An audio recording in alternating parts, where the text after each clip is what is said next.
State legal cell official sports person తాడిపత్రిలో election రోజు అంటే 13వ తేదీ మరుసటి రోజు 14వ తేదీ జరిగిన సంఘటనలు దురదృష్టకరం. దాన్ని అనంతపురం సత్యసాయి లీగల్ సెల్ తరపున మేము ఖండిస్తున్నాం, తీవ్రంగా ఖండిస్తున్నాం.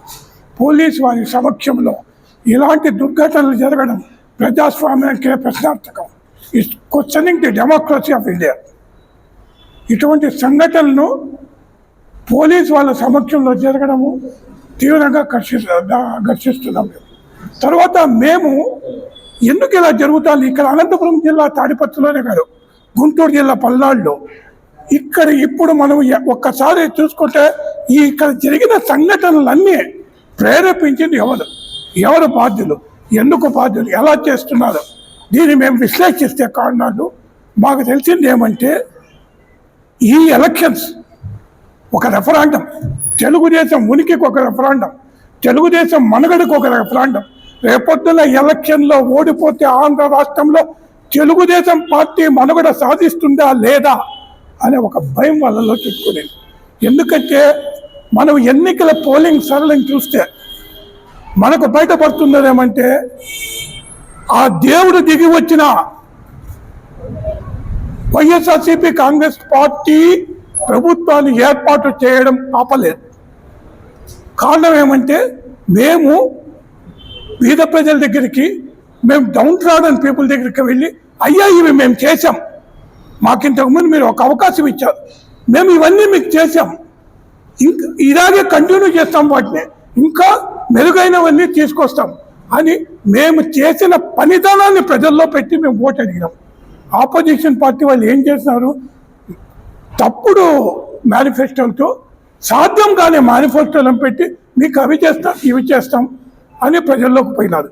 కానీ మనం ఒక్కసారి పోలింగ్ సెల్ని గమనిస్తే అక్కడ నిలబడిన వాళ్ళ ఫేసులో అంతా, ఒకవేళ జగన్మోహన్ రెడ్డి ప్రభుత్వము రాకపోతే మాకు అన్ని పథకాలు నిలిచిపోతాయేమో, మా ఇంట్లోకి వచ్చి అన్ని పథకాలు నిలిచిపోతాయేమో వచ్చేటివి అని భయపడిపోయి మ్యాండీవ్గా ఓటేసేస్తారు మార్నింగ్ నుండి. ఈ లాస్ట్లో 2% పెరిగింది చూడండి, అవన్నీ వైకాపా గవర్నమెంట్కే పడేది, దాంట్లో ఏమాత్రం డౌట్ లేదు. కాబట్టి మేము ఈ ప్రెస్ మీట్ ద్వారా ఒకటే కోరుకుంటున్నాం, ఏమని, ఇది state election commission central election ఈ ఇన్సిడెంట్ని సీరియస్గా తీసుకొని దీనికి బాధ్యులైన వాళ్ళని, ఈ సంఘటన జరిగింది ఎలా జరిగింది ఏం జరిగింది ఇన్వెస్టిగేట్ చేసి ఒక రిపోర్ట్ స్టేట్ సెంట్రల్ వాళ్ళకి పంపించాలని, దీన్ని వాళ్ళు సీరియస్గా బాధ్యులైన వాడు ఎవరైనా కానీ వాళ్ళని వదిలిపెట్టకూడదు అని మేము అనంతపురం సత్యసాయి లీగల్ సెల్ తరఫున కోరుకుంటున్నాం. కాబట్టి దీనికి ఇమ్మీడియట్ రియాక్షన్ ఉంటుందని మేము ఫీల్ అవుతున్నాం. కాబట్టి నేను చెప్పేది ఒకటి అఫీషియల్ స్పోర్ట్స్ పర్సన్గా దీని మీద ఇమ్మీడియట్ యాక్షన్ ఉండాలి పోలీస్ వాళ్ళ తరఫున. YSR party legal cell Tadipatri ఇన్ఛార్జిని. ఈరోజు ముఖ్యంగా ఏంటంటే రాష్ట్ర వ్యాప్తంగా ప్రశాంతంగా ఎన్నికలు జరిగినాయి. జగన్మోహన్ రెడ్డి గారు సీఎం అయిన తర్వాత 2019లో ఈ 2024 అసెంబ్లీ ఎలక్షన్స్ ఇంత ప్రశాంతంగా జరిగినా కూడా ఒక 3-4 నియోజకవర్గాల్లో మారణకాండ, మారణ హోమం, అది ఇది అని చెప్పి రోజు పేపర్లో టీవీలో వస్తుంది. వాస్తవానికి ఈరోజు మేము అడుగుతుండేది ఏంటంటే ఎక్కడైనా 175 నియోజకవర్గాల్లో వైఎస్ఆర్ పార్టీ ఎమ్మెల్యే అభ్యర్థులు కానీ ఎంపీ అభ్యర్థులు కానీ మా ఏజెంట్లు కానీ ఎక్కడైనా ఎవరిపైన తెలుగుదేశం వాళ్ళపైన దాడి చేశారా, ఏ ఒక్క చోటైనా కానీ ప్రశ్నిస్తున్నాం. ఈరోజు మన అనంతపురం జిల్లాలో తాడిపత్రి, ఇంతకుముందు గత 30 ఏళ్ళ నుంచి తాడిపత్రి అంటే ఫ్యాక్షన్ నియోజకవర్గం అంటాండ్రి, పెనుగొండ అంటే ఫ్యాక్షన్ అంటాండ్రి, ధర్మవరం అంటే ఫ్యాక్షన్ అంటాండ్రి. కానీ 2019లో జగన్మోహన్ రెడ్డి గారు సీఎం అయిన తర్వాత, గౌరవనీయులు పెద్దారెడ్డి గారు తాడిపత్రికి ఎమ్మెల్యే అయిన తర్వాత 5 సంవత్సరాల నుంచి ఈ రోజు వరకు ఒక్క దౌర్జన్యం లేదు, ఇంకొకటి లేదు, ఒకరికొకరు కొట్టుకునేది లేదు. కానీ ఈ ఎన్నికలలో 13వ తారీఖు ఎన్నిక ప్రశాంతంగా జరిగినా కూడా 14వ తారీఖు ఇన్ని గలాట్లకు, ఇన్ని మారణ హోమానికి కారణం ఏంటి అనేది ఒక్కసారి ప్రజలందరినీ ఆలోచించమని నేను చెప్తాన్నా. నిజంగా ఈరోజు ఈ ప్రజాస్వామ్యంలో మనం తల దించుకోవాల్సిన పరిస్థితి. ఎందుకయ్యా అంటే రౌడీలు కొట్టుకునేది చూసినాం, తెలుగుదేశంలో వైఎస్ఆర్లు కొట్టుకునేది చూసినాం, సాక్షాత్తు జిల్లా ఎస్పీ గారు, ఒక ఏఎస్పీ గారు ఒక నియోజకవర్గంలో పెద్దారెడ్డి అనే ప్రజాస్వామ్య వ్యక్తిని ఖచ్చితంగా ఓడించాలని చెప్పని తాడిపత్రిలో తిష్ట వేసి 13వ తారీఖు ఉదయం నుంచి సాయంత్రం వరకు ఎన్ని దావలు ఉంటే అన్ని దావల్లో ఓడేయాలని చెప్పని ప్రయత్నం చేస్తే తెలుగుదేశంకు సంబంధించినటువంటి అభ్యర్థి తండ్రి జేసీ ప్రభాకర్ రెడ్డి గారు అతనికి ఇచ్చింది ఒక వాహనం తిరగమని చెప్పని, అతను వాహనంలో ప్రతి బూత్కి పోతే వెనక 100 మంది బైకుల్లో ప్రైవేటు సైన్యాన్ని వేసుకొని భయభ్రాంతాలు చేస్తూ ఓటర్లు భయభ్రాంతాలు చేస్తూ దౌర్జన్యాలు చేస్తే ఏమి చేసినా పోలీసు వాళ్ళకి ఫిర్యాదు చేశారే కానీ వైఎస్ఆర్ పార్టీ వాళ్ళు ఎక్కడా కూడా ఏం దౌర్జన్యంని చేయలే. వీళ్ళు చివరికి ఎమ్మెల్యే కొడుకుమారుడు హర్షవర్ధన్ రెడ్డి అనే వ్యక్తి చీఫ్ ఎలక్షన్ గా ఉంటే సాక్షాత్తు అక్కడ ఏఎస్పీ గారు రామకృష్ణ చౌదరి గారట, ఆయన పేరు రామకృష్ణ కాదు జేసీ రామకృష్ణ అని పెట్టుకున్నా కూడా సమ్మతమే.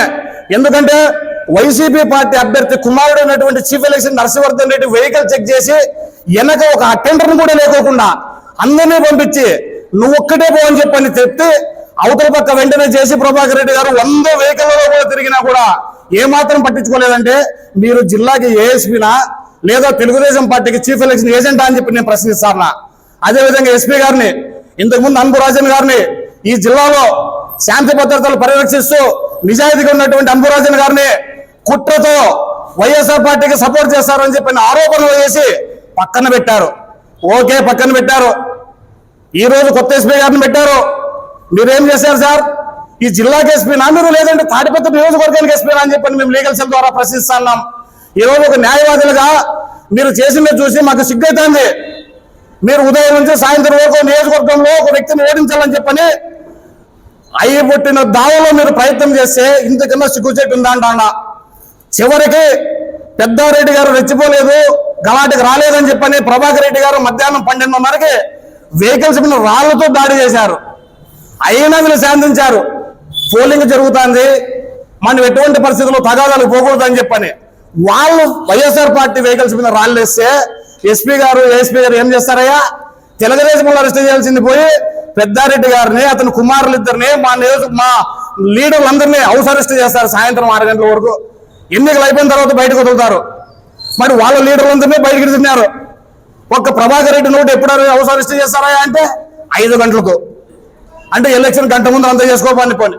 సరే అది అయిపోయింది, ఏదో మంచుకో చెట్టుకో ఏదో పోలింగ్ రోజు అయిపోతే మళ్ళీ రోజు ఖచ్చితంగా రాష్ట్రంలో శానగాలు వీస్తాంది, జగన్మోహన్ రెడ్డి గారు మరోసారి సీఎం అవుతారు, పెద్దారెడ్డి గారు ఎమ్మెల్యే అవుతారు అని చెప్పని జీర్ణించుకోలేని చేసి ప్రభాకర్ రెడ్డి గారు 14వ తారీఖు ఉదయం నుంచి వైఎస్ఆర్ పార్టీ ఏజెంట్ల పైన దాడులు మొదలుపెట్టారు. తాడిపత్రిలో ఎవరైనా ప్రజాస్వామ్యవాదులు ఉంటే కనుక్కోవచ్చు. మన ఏజెంట్లు దాడులు చేస్తే ఆ టయానికి పెద్దారెడ్డి గారు కుమారులిద్దరూ ఎన్నికలు అయిపోయినాయి కదా అని చెప్పని ఈ రాష్ట్రం వదిలి ఈ దేశం వేరే దేశానికి పోయారు 2 రోజుల క్రితం. ఏదో 4 రోజులు టూర్ పోదామని చెప్పని పెద్దారెడ్డి గారు పరామర్శించడానికి పోతే ఏజెంట్లకు దత్తలు తిన్న వాళ్ళని ఆయన పైన రాళ్ళు దాడులు. దీనికి జేసీ ప్రభాకర్ రెడ్డి గారు, ఏఎస్పీ గారు, ఎస్పీ గారు కలిసి చేసిన మాట అన్నది. ప్రజలు ప్రశాంతంగా ఓటేస్తే న్యాయం అన్యాయమైనప్పుడు, ధర్మం అధర్మమైనప్పుడు యాక్షన్ తీసుకోవాల్సినటువంటి జిల్లా పోలీస్ అధికారులు మీరు ఒక ప్రతిపక్ష నాయకులతో కలిసి ఈ విధంగా ఎమ్మెల్యే ఇంటికి పోయి దాడి చేసి ప్రజాస్వామ్యం ఉంటుందా అని మేము అడుగుతున్నాం. నా పేరు గౌని నాగన్న, సత్సాయి జిల్లా general secretary YSRCP legal cell. అయితే తాడిపత్రిలో జరిగిన పోలీసులు ప్లస్ టీడీపీ వాళ్ళు కలిసి చేసిన కుట్ర దౌర్జన్యంని మేము వైఎస్ఆర్సీపీ లీగల్ సెల్ తరఫున ఖండిస్తున్నాము. తర్వాత ఎలక్షన్ కమిషను అక్కడ దాడి చేసిన పోలీసుల మీద, జేసీ ప్రభాకర్ రెడ్డి మీద, ఆయన కొడుకు మీద చర్యలు తీసుకుని వాళ్ళ మీద క్రిమినల్ కేసులు నమోదు చేయాలని డిమాండ్ చేస్తున్నాము. తర్వాత వితౌట్ చర్చ్ వారెంట్ 100 మంది పోలీసుల్ని తెల్లవారుజామున 3 గంటలకు పిలుచుకొని పోయి ప్రస్తుత ఎమ్మెల్యే పెద్దారెడ్డి ఇంటిపైన దాడి చేసి ఇంట్లో వాకెండ్లు పగులుగొట్టి, ఇంట్లో సామాన్లు పగులుగొట్టి, కంప్యూటర్లు పగులుగొట్టి, హార్డ్ డిస్క్లు తీసుకొని పోయి గోల్డ్ కూడా పోయిందనే ఒక ఆరోపణ ఉంది. ఇవన్నిటి మీద ఎలక్షన్ కమిషన్ స్పందించి వాళ్ళ మీద చర్య తీసుకొని ఎంక్వైరీ చేసి వాళ్ళ మీద క్రిమినల్ కేసులు పెట్టి వాళ్ళని సస్పెండ్ చేసి జేసీ ప్రభాకర్ రెడ్డి మీద కూడా క్రిమినల్ కేసులు పెట్టి విచారణ చేసి వీళ్ళందరి మీద చర్యలు తీసుకోవాలనేది డిమాండ్ చేస్తున్నాము. తర్వాత వితౌట్ చర్చ్ వారెంట్ వాళ్ళు పోవడానికి వీలు లేదు. అది మహిళలు ఉన్నప్పుడు నువ్వు పోవడానికి వీల్లేదు. ఆయన ఎమ్మెల్యే అభ్యర్థి లేడు, ఎమ్మెల్యే లేడు, నువ్వు ఆ ఆడోళ్ళు ఉన్నప్పుడు నువ్వు పోయి అసభ్యంగా ప్రవర్తించి ఆ ఇంట్లో సామాన్లన్నీ పగలగొట్టడం అనేది పోలీసులకి ఎటువంటి ప్రజాస్వామ్యం మీద నమ్మకం ఉందనేది మనం అందరూ కూడా తెలుసుకోవాలి. నా పేరు ఉమాపతి, వైఎస్ఆర్సీపీ లీగల్ సెల్ జిల్లా అధ్యక్షుడు, అనంతపురం జిల్లా. ప్రధానంగా 13వ తారీఖు జరిగినటువంటి ఎలక్షన్స్ లో అనంతపురం జిల్లా తాడపత్రి పట్టణంలో వైఎస్ఆర్సీపీ అభ్యర్థి పెద్దారెడ్డి గారికి ఓట్లు ఎక్కువ పడతాయని వీధుల్లో తగ్గించడానికి అక్కడ తెలుగుదేశం పార్టీ అభ్యర్థి జేసీ ప్రభాకర్ రెడ్డి అనుచరులు ప్రభాకర్ రెడ్డి గారు అల్లరి చేయడం సందర్భంగా అక్కడ ప్రజలు భయభ్రాంతులై ఓటింగ్ తగ్గించడానికి ప్రయత్నం చేశారు. ఆ ప్రయత్నాన్ని అడ్డుకోవడానికి వైఎస్ఆర్సీపీ అభ్యర్థి పోతే రాళ్ళు వేసి గలాడ చేయడం జరిగింది. ఆయన కారు పైన కూడా దాన్ని ఆసరాగా తీసుకొని మరీ 14వ తారీఖు చిన్న సంఘటనలు జరిగితే ఈ సంఘటనలను ఆధారంగా తీసుకొని ఈ జిల్లా పోలీస్ వ్యవస్థ, పోలీస్ అధికారి మొత్తం తన పోలీసులతో వైఎస్ఆర్సీపీ అభ్యర్థి ఇంటిపైన అత్యంత దారుణంగా దాడి చేసి ఫర్నిచరు మొత్తం అంతా పగలగొట్టి ఇంటిని ధ్వంసం చేశారు. అలాగే మొత్తం జిల్లాలో పోలీస్ వ్యవస్థ అంతా అక్కడ తాడిపత్రిలో వైఎస్ఆర్సీపీ అభ్యర్థి, వైఎస్ఆర్సీపీ కార్యకర్తలపైన దాడి చేస్తున్నారు, అక్రమ కేసులు బనాయిస్తున్నారు. దాదాపు కొన్ని వేల మంది తన గ్రామాలు విడిచి ఆ నియోజకవర్గాన్ని వదిలి వేరే నియోజకవర్గంలో తెలదాచుకుంటున్నారు. అత్యంత దారుణమైన పరిస్థితి తాడిపత్రి తాలూకాలో ఇప్పుడు నెలకొనింది. కావున కేంద్ర ఎన్నికల సంఘం కానీ రాష్ట్ర ఎన్నికల సంఘం కానీ ఇక్కడ జరుగుతున్నటువంటి దారుణాన్ని ఎండగట్టి అక్కడ అక్రమ కేసులు వైఎస్ఆర్సీపీ పైన కార్యకర్తల పైన బనాయించదాన్ని ఆపుతారని చెప్పి మీ ముఖంగా కోరుతున్నాను.